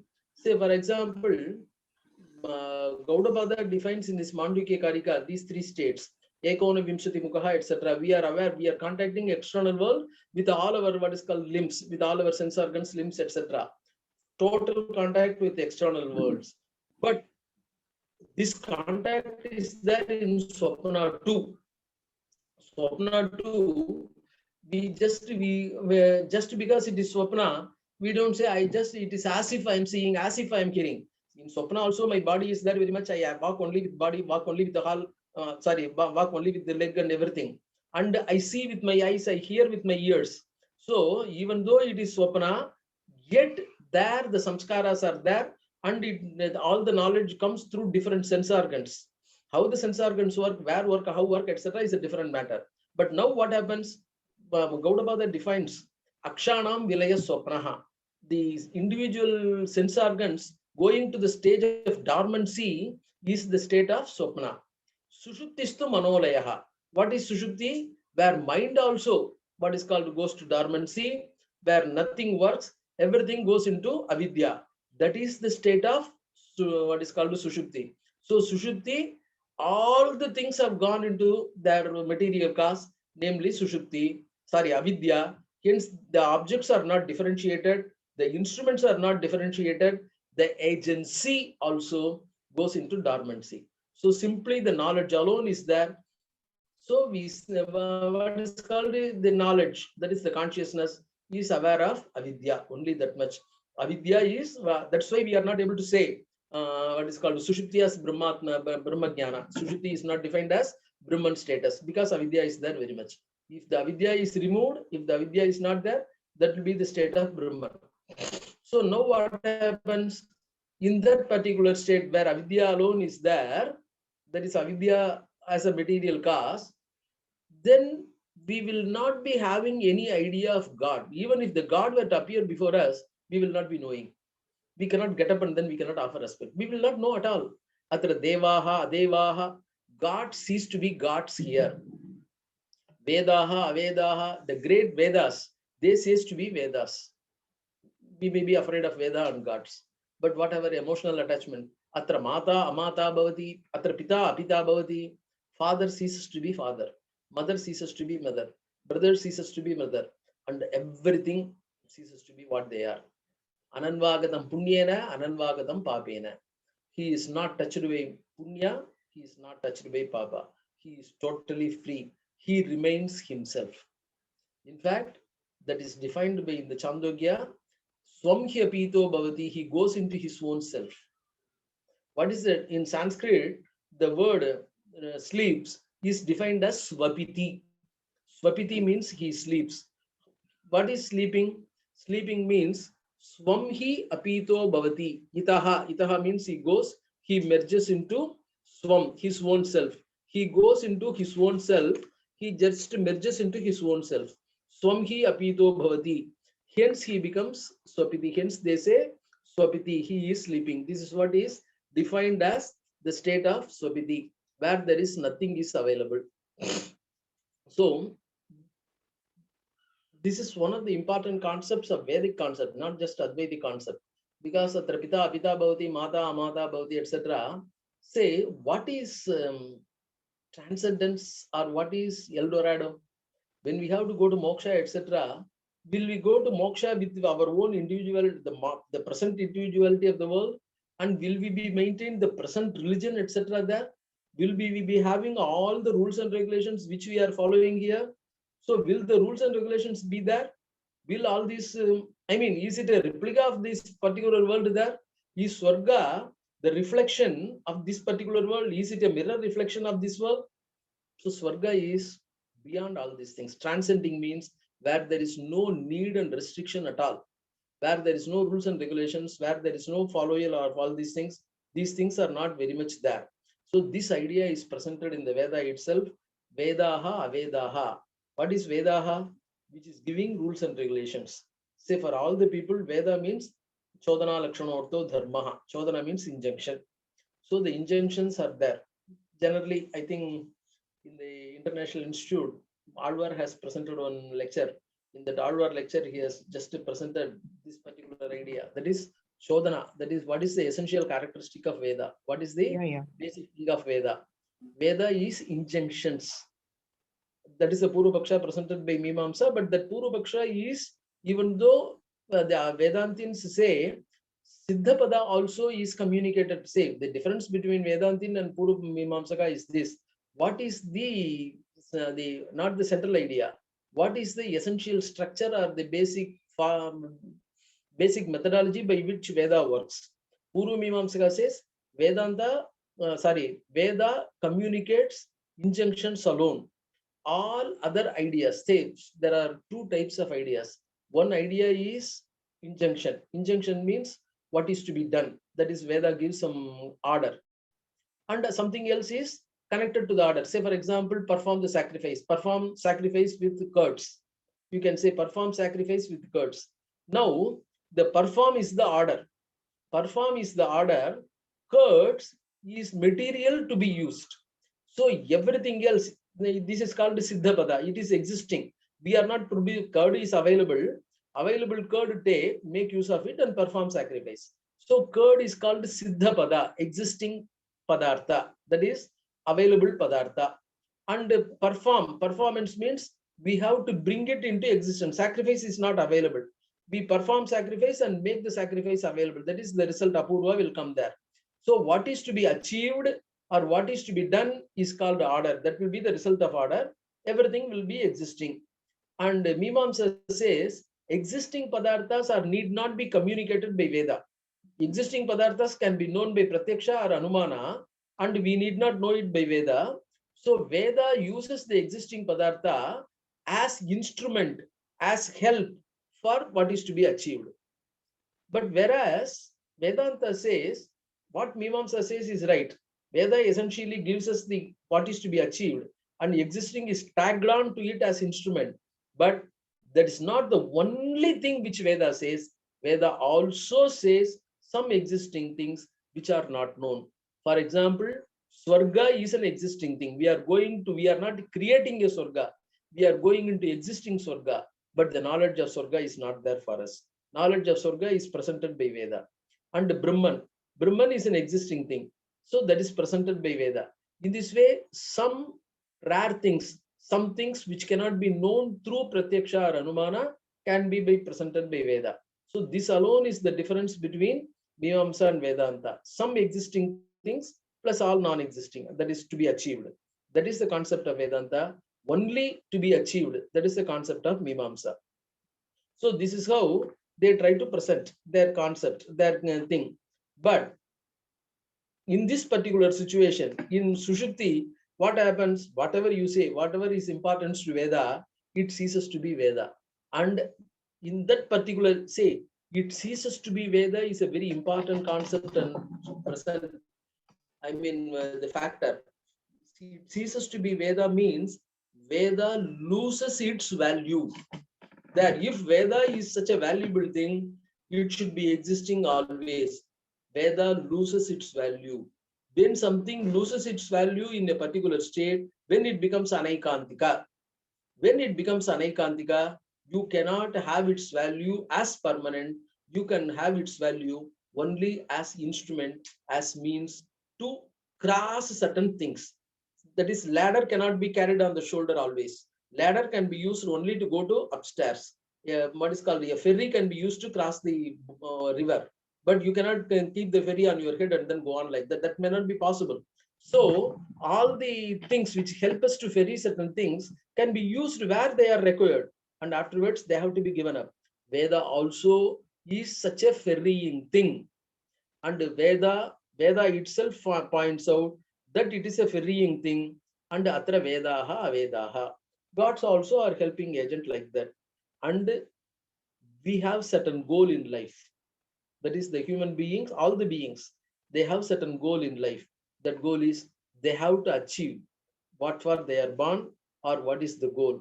And our parents are instruments for us to come to the world. Only that much. So everybody has got certain value. We have certain respects because they helped us. We have to give that respect to them. We have to honor them. We have to help them. All those things are there. But that does not make everybody permanent. That does not make we and them identical with each other. We have our own reality. We cannot disturb their individuality, their privacy, and all those things. We have to honor and we have to give them their own respect.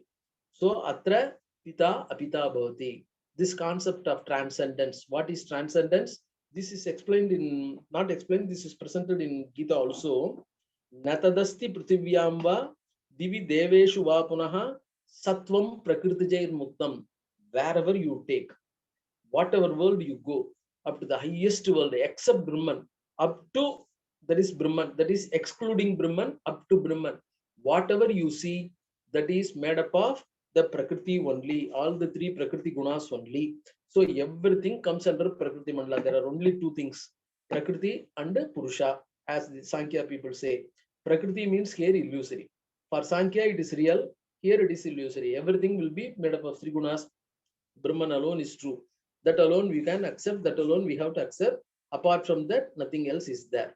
So what happens? Natadasti prithiviyamba divi deveshu va punaha. There is nothing in Prithvi. There is in the world which we are seeing and experience, and even all the imaginary worlds beyond us. Deveshu, among even the gods, there is nothing which is Abis Tribir Gunaihi Muktam, which is Shan of these three gunas. Nothing without these three gunas. All the objects have got these three gunas in them. So everything will be only adhyastha only, illusory only. Without that, nothing will be there. This is what. So whatever is valid, it is valid in the Vyavahara state. It cannot be valid in the permanent state. It cannot be valid in the Paramarthika state. In the Paramarthika state, Brahman alone is there.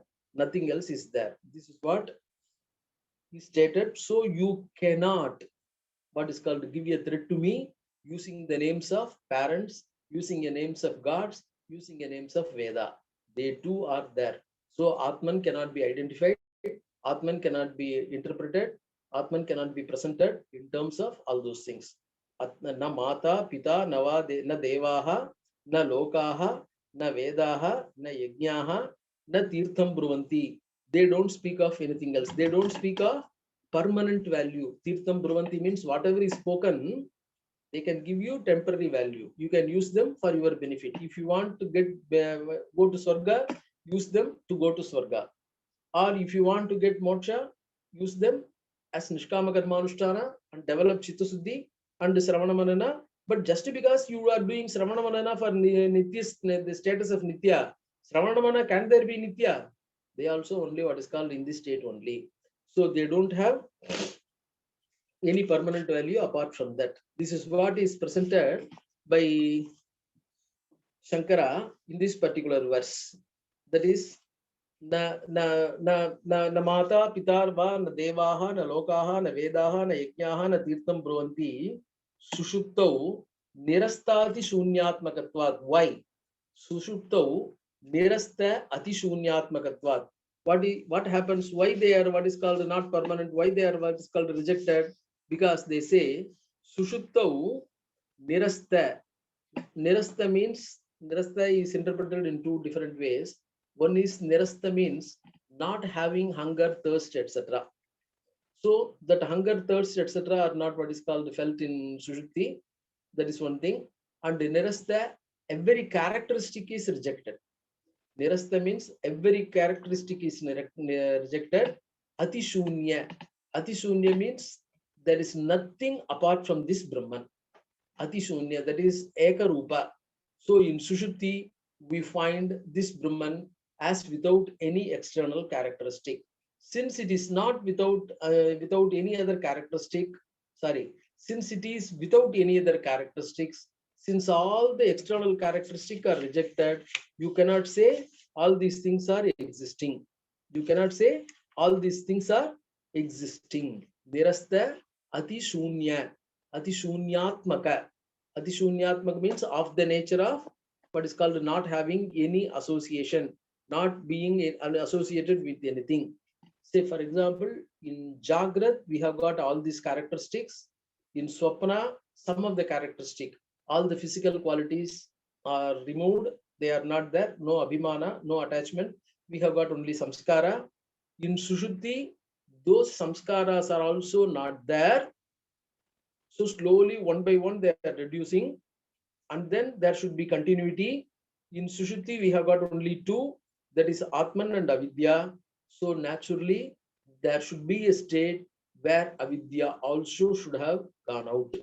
That is a state without Avidya also. That should be the state called Turiya.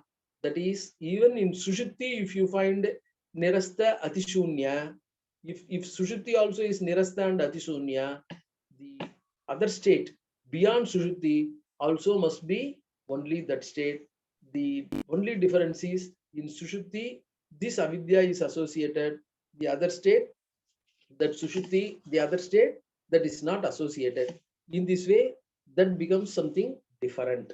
That becomes something special. That is being explained in that particular thing. That becomes its special characteristic. So Sushuddho Nirastha Atishunyatmakatva. Since that is specially presented, that becomes very important thing that has to be shown. And how Madhusudana Saraswati, he says, that is Varnashrama, etc., is presented in a positive way, that is not there, etc. So Varnashrama the Vyavaharasya Mithya Jnana Matratva Molatvena, Varnashrama, etc., or Mithya Jnana Matra, it is they are based on Mithya Jnana. And that Mithyatvam Dradayutum, that Mithya Jnana has to be stressed. For that, what happened? Tad Vyatireke, say, Karya Karana Bhava, Mithya Jnana is the cause for all our adhyasas. So Karya Karana Bhava is there. Mithya Jnana is there, Varnashrama is there. Here Mithya Jnana, Sushupto, Nirastha Atishunyatmakatvat. That is, all those things are not there. Whatever we consider very important, all those things are not there. Yat Sattve, Yat Sattvam, Yadabhave, Yadabhavaha. When some say Mrit Sattve, Gata Sattvam, Mridabhave, Gata Bhavaha. When the mud is there, pot is there. When the mud is not there, pot is not there. Hence, mud is the cause of pot. Like that, Anvaya Vyatireka. That is, the cause and the effect should agree, and the absence of the cause and the absence of effect also should agree. So here, the absence of cause, namely, nothing is there in Sushuddhi. Atma alone is there. Hence, no effect is there. Even whatever we consider permanent, what is called most important, which cannot be dispensed with, all those things are also not there. So no effect is there. That's what is presented. So this is Vyatireka Mukena, Vyatireka example. The first three verses, they present Tvam Padartha, because what is called the essential characteristic. Veda, say there are three pramanas, let us take. Pratyaksha, Anumana, and Shabda. These are the three pramanas. Pratyaksha is basically empirical through sense perception. It can give us knowledge only when there is a sense contact with the external stimuli. And then Anumana, whatever is general knowledge we develop through this sense, they say Jnana Karanakam. That is, Pratyaksha is without knowledge. It is through direct contact. Anumana, etc., they comes from based on knowledge. This knowledge is Paramarsha. That is, when you see two objects, generally when you get two objects associated and only one object is seen, the other object is not seen, the unseen object is what is called inferred. That's why it's called Asatva Padaka Jnana. That is, it gives a general knowledge. Anumana can give us only a general knowledge. It cannot give the knowledge of the characteristic. The characteristic is given only by sense perceptions. Other knowledge is given only the knowledge of existence. So Anumana, etc. give. And then you have got Veda. That is generally the Vedantic people, that is the Mimamsa people take. All the knowledge of the world can come through Pratyaksha and Anumana. Only transcendental knowledge can come through Veda. Sabda Pramana can give transcendental knowledge, not what is called empirical knowledge can be only an Anuvadaka, in that way they say generally. So Veda gives a transcendental knowledge, and when this transcendental knowledge is given, this transcendental knowledge, we have to get the Vyatireka, and the Vyatireka knowledge is presented through the importance of Veda and Devas. So Dradayitam. So the what is called this knowledge. How what do they present? What is the central idea of the Veda? According to Mimamsa, the central idea of Veda is Dharma. What is Dharma? Dharma is sustainability. What sustains us? What will sustain the world? What sustains? That is called Dharma. they say Veda must have that sustainability or dharma as a central purpose. For Vedanta, that may be the purpose of Purvakanda, but the entire sustenance also is towards the realization of purpose. Sustenance is a means to realize ourselves. So Vedanta, the central idea of Vedanta is to be presented through Shadvida Tatparya Nirnayaka Lingas, and that is called Mahavakya. For Mimamsa, the Mahavakya will be Vakyika Vakya. All minor rituals are taken together, and a greater major ritual is based on that, Prayoga Vidhi. So Prayoga Vidhi will become Mahavakya for Mimamsaka, whereas the Mahavakya will be identity, individual soul and supreme soul, the identity between Jiva and Brahman, that is Jivatma and Paramatma. The identity between Jivatma and Paramatma becomes Mahavakya. Mahavakya does not mean great sentence or big sentence or Vakya, Vakya, etc. Mahavakya means important sentence, the most important sentence. Great sentence means important sentence. So there Maha means combining, conjoining together in Mimamsa. Great, Maha means quantitatively great. In Vedanta, it is qualitatively great, important sentence, that which speaks of identity between these two souls. So that identity is to be brought out, that identity is to be known. That identity can be known through Shadvida Tatparya Nirnayaka Lingas. So that identity can be known. So now that identity means identity cannot be known through sentence meaning. If identity were to be known through sentence meaning, then it becomes subject-object relationship.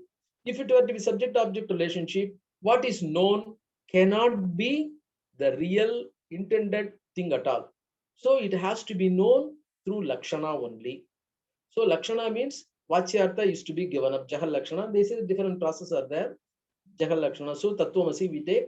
What is the meaning of Tat? Vachyartha. What is the meaning of Lakshyartha of Tat? What is the meaning of Tvam-pada, Vachyartha and Lakshyartha? So now Tvam, individual soul has to realize he is God. Tat may be God. That is the Karana, Jagat Karana. But the individual has to realize himself as Jagat Karana. So individual becomes an important. So Tvam-padartha is taken up first. The first three verses take up Tvam-padartha. But Tvam-pada Vachyartha we can know because it is Sambodhi Sajana, we ourselves. We know ourselves to be individual. I am Srinivasan, etc., etc. But that is not the important thing here. That's not the correct knowledge. That may be Vachyartha. We have to go into Lakshyartha. What can be the Lakshyartha? That is presented. That is Tadeko Vasishtaha Shiva Kevaloham. I am Avasishtaha Ekaha. That Tatpada Lakshyartha is not what is presented. Na bhumir na toyam. That is artha is not me. Na bhumihi. I am not that. I am not that. Na varna, na varnasrama, achara dharma. All those associated things are not me. Tad eko vasishtaha. I am that eka, only one. Avasishtaha remaining after negating everything. What remains? What remains after negating everything? Even not negator. If he negator, he has certain associations with him. What remains after negation of everything, avasishtaha, that will be what is called Shivaha, the Mangala only. That does not have any pain with it. Shivaha does not mean Lord Parameshwara, etc. Because even if you become one with identical with Supreme Brahman, that Jagat itself will not be there. When the Jagat is not there, the question of creation maintenance will not be there for him. So there is no question of himself becoming Parameshwara. So that is in the Shivaha does not mean he is becoming Parameshwara. Shivaha means there is no pain, no suffering. He will be realizing his own Ananda Swarupa. So Shivaha, Kevalaha, alone, nothing else. So in that way, that is in that Vachyartha is presented. So you find here Namata, Pita va, na devaha, na lokaha, na vedaha, na yajnaha, na tirtham bruvanti, sushuptau, nirasta atishunyatmakatvat, because he is one without a second, no associations. And no urmis at all, like Asanaya, Pipasa, etc. All those things are not there. Tadekaha, Avashishtaha, Shivaha, Kevalaha, Aham. So what is the substratum of Aham? As Bhagavan Ramana used to say, you have to find out, go to the source of Aham, go to the source of I. What is the source of I? How, where I emanates from, where I comes from. That Aham, Tadeko, Avasishtaha, Shivaha, Kevalaha. So the Tvam-pada Vachyartha, Lakshyartha is presented in these three verses. And then Tatpada Lakshyartha will be taken up in the next 3 verses. And the last 4 verses will deal with the Tattvamasi, the Vakyartha. Okay, we will see it in the next class. That is on Monday. Namaste.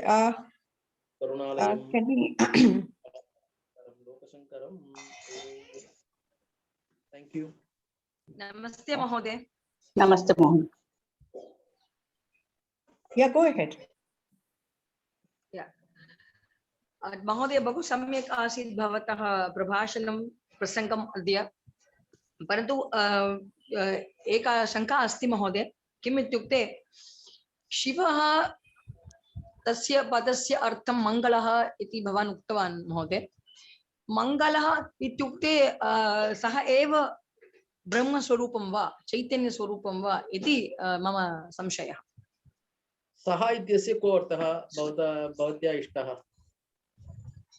सः एव इति उक्तः किल